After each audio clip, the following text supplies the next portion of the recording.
अस्सलाम वालेकुम। अच्छा, जब भी आप अपने किसी प्रोडक्ट को सेल करने के लिए एड रन करते हैं तो मतलब 100% रिलाई आपने अपने एड्स के ऊपर नहीं करना, या एड की जो स्ट्रेटेजी है उसके ऊपर नहीं करना। आपने अपनी थोड़ी सी इंटेंशन वेबसाइट के ऊपर भी दौड़ानी है कि क्या वेबसाइट के ऊपर जो प्राइसेस आपने रखी हैं, वेबसाइट की लोडिंग स्पीड है, वेबसाइट के ऊपर जो वैल्यू एडेड सर्विसेज हैं, क्या ये लोगों की डिमांड के मुताबिक हैं या नहीं है, या जो आपका कंपेटिटर है उसके मुताबिक है या नहीं है। अभी रिसेंटली एक एग्जांपल मुझे देखने को मिली कि एक ऐसा बिजनेस है कि जिसने प्रोडक्ट की प्राइस तो कम रखी है लेकिन साथ में डिलीवरी चार्जेस भी रखे हैं,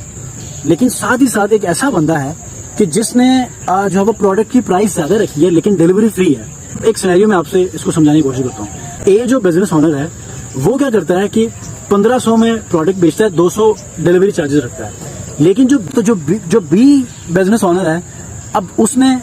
डिलीवरी फ्री रखी है लेकिन प्रोडक्ट